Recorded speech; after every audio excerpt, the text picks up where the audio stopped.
اللہ تعالیٰ کا وعدہ ہے کہ جو تیری احانت کرے گا اس کی میں احانت کروں گا، اور جو تیری احانت کرے گا میں اس کی احانت کروں گا۔ معمولی طور پر مخالفت کرنے والا اور اپنے کاروبار میں چلنے والا محفوظ نہیں ہوتا، کیونکہ خدا حلیم اور کریم ہے، وہ اس طرح نہیں پکڑتا۔ ملفوظات جلد 4۔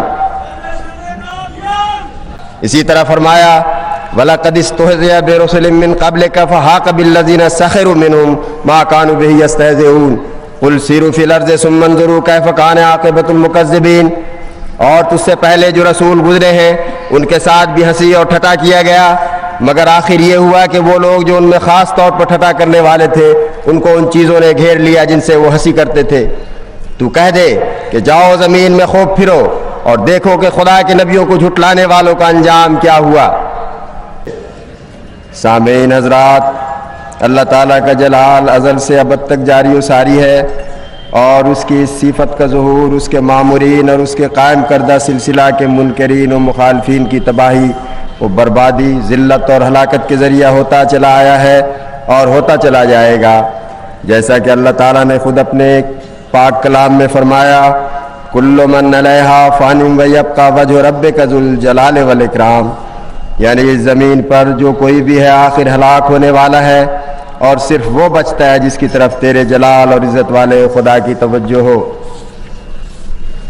چنانچہ خدا ذو الجلال کے مامورین با موسم آتے ہیں اور با موسم ہی جاتے ہیں، یہ ایسے کونے کے پتھر کی مانند ہوتے ہیں کہ جس پر یہ گرے انہیں پیس ڈالتا ہے اور جو ان پر گرے وہ چکنا چور ہو جایا کرتا ہے۔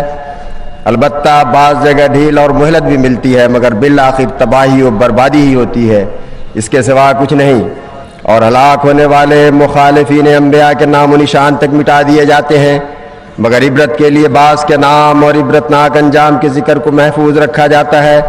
چنانچہ ہم دیکھتے ہیں کہ ہمارے پیاروں کو جو تکلیف دے ہم اس کا مقابلہ کرتے ہیں اور اس کو سزا دیتے ہیں، اور جو ہمارے کاموں میں روک بنے اس کو اپنے راستے سے ہٹا دیتے ہیں۔ پس اگر اللہ تعالیٰ کی طرف سے مامور آتے ہیں تو عقل چاہتی ہے کہ ان کے لیے اللہ تعالیٰ غیرت بھی دکھائے، اور جو ان کے راستے میں روک ہو ان کو ان کے راستے سے دور کر دے، اور جو ان کی ذلت چاہے ان کو ذلیل کر دے، اور جو ان کی ناکامی کی کوشش کرے ان کو ناکامی کا بھی منہ دکھائے۔ اگر وہ ایسا نہ کرے تو اس کا تعلق اور اس کی محبت بے ثبوت رہے اور ماموروں کے دعوے مشتبہ ہو جائیں، کیونکہ نہیں چاہیے۔ چنانچہ اللہ تعالیٰ فرماتا ہے وَمَنْ أَظْلَمُ مِمَّنِ افْتَرَىٰ عَلَى اللَّهِ كَذِبًا أَوْ كَذَّبَ بِآيَاتِهِ إِنَّهُ لَا يُفْلِحُ الظَّالِمُونَ، یعنی اس سے زیادہ ظالم کون ہو سکتا ہے جو اللہ تعالیٰ پر جان بوجھ کر جھوٹ باندھے یا اللہ تعالیٰ کی طرف سے آنے والوں کی باتوں کو جھٹلاوے۔ بات یہ ہے کہ ظالم کبھی کامیاب نہیں ہوتے۔ اس آیت میں بتایا ہے کہ جس طرح اللہ تعالیٰ پر افترا کرنے والا کبھی کامیاب نہیں ہو سکتا، اسی طرح اللہ تعالیٰ کی طرف سے آنے والے کی باتوں کا جھٹلانے والا بھی کبھی کامیاب نہیں ہو سکتا۔ اسی طرح فرمایا وَلَقَدِ اسْتُهْزِئَ بِرُسُلٍ مِّن قَبْلِكَ فَحَاقَ بِالَّذِينَ سَخِرُوا مِنْهُمْ مَا كَانُوا بِهِ يَسْتَهْزِئُونَ قُلْ سِيرُوا فِي الْأَرْضِ ثُمَّ انظُرُوا كَيْفَ كَانَ عَاقِبَةُ الْمُكَذِّبِينَ۔ اور تجھ سے پہلے جو رسول گزرے ہیں ان کے ساتھ بھی ہنسی اور ٹھٹا کیا گیا، مگر آخر یہ ہوا کہ وہ لوگ جو ان میں خاص طور پر ٹھٹا کرنے والے تھے ان کو ان چیزوں نے گھیر لیا جن سے وہ ہنسی کرتے تھے۔ تو کہہ دے کہ جاؤ زمین میں خوب پھرو اور دیکھو کہ خدا کے نبیوں کو جھٹلانے والوں کا انجام کیا ہوا۔ جہاں تک حضرت اقدس مسیح موعود علیہ الصلوۃ والسلام کا تعلق ہے، یہ واضح ہے کہ وہ بھی خدا کے مامورین کے سلسلہ کی ایک کڑی تھے۔ پھر بحیثیت نذیر آپ علیہ السلام نے یہ بھی باشگاف الفاظ میں فرمایا میرے پر ایسی کوئی کم رات گزرتی ہے جس میں مجھے یہ تسلی نہیں دی جاتی کہ میں تیرے ساتھ ہوں اور میری آسمانی فوجیں تیرے ساتھ ہیں۔ اگرچہ جو لوگ دل کے پاک ہیں مرنے کے بعد خدا کو دیکھیں گے، لیکن مجھے اس کے منہ کی قسم ہے کہ میں اب بھی اس کو دیکھ رہا ہوں۔ دنیا مجھ کو نہیں پہچانتی، لیکن وہ مجھے جانتا ہے جس نے مجھے بھیجا ہے۔ یہ ان لوگوں کی غلطی ہے اور سراسر بدقسمتی ہے کہ میری تباہی چاہتے ہیں۔ میں وہ درخت ہوں جس کو مالک حقیقی نے اپنے ہاتھ سے لگایا ہے۔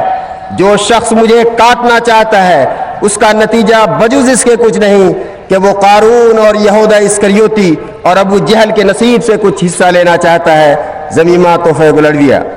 مگر اللہ تعالیٰ نے اپنے الہامی کلمات سے آپ کو بتا دیا تھا انی مہین من اراد احانتک، جو تیری احانت چاہے گا میں اسے ذلیل و رسوا کر دوں گا۔